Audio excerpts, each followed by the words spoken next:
out here? Well, you know, on this beautiful Friday morning, we have the boat Shannon bought for me back here. Just picked that up the other afternoon, and we're gonna go do some research. You know, we're headed over to Dennis Lake here, and we're gonna take some footage of real life flow situation of propeller that I chose to model in Fluid there. So, you know, without further ado, here we're making our way down the highway. It's gonna be a great time. We're gonna have a great time. What kind of propeller are we using? Well, we have right now on the mud motor is we have a 6 1/4 inch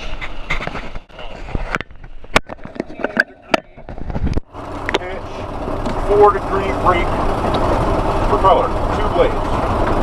And you know, I decided to model it in SolidWorks. So that's the propeller that I did my flow simulation on using a sliding mesh pattern.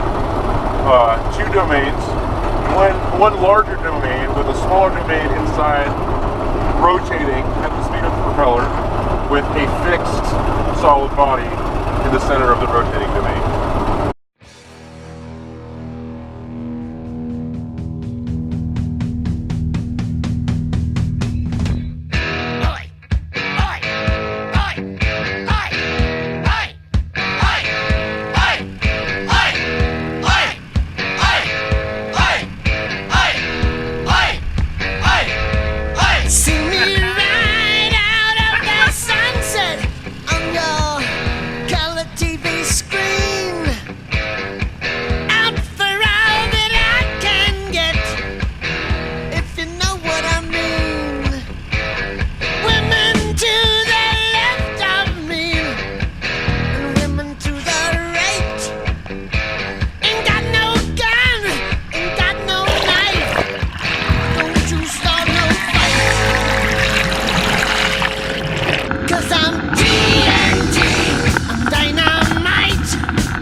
Alright, now let's talk about the simulation.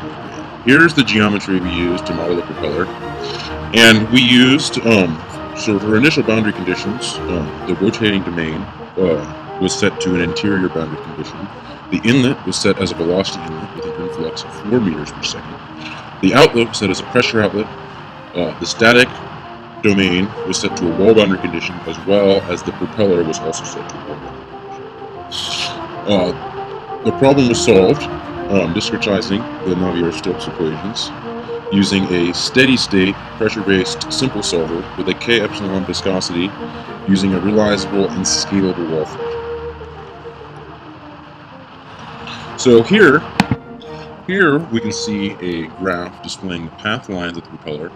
The face facing us would be the trailing edge of the propeller, the influx coming from the rear, and you can see how the path lines accelerate towards the end of the propeller blades. Here is a velocity vector plot, again looking at the trailing face of the propeller, and you can see that the trailing edge of each propeller, there's the highest velocity and the lowest at the center. Moving on to a pressure contour, you can see how the low pressure develops on the back edge of each blade, shown in the contour graph above. And again, here's an axial plot showing the pressure drop behind each blade in an attempt to capture the cavitation effect. And finally, we have a contour showing turbulence behind the propeller, again in an attempt to capture the cavitation effect. All in all, the consistency of the simulation seems okay, given the footage of the actual flow that we observed earlier, and yeah, I feel like we answered the question, and we, to some extent, modeled the flow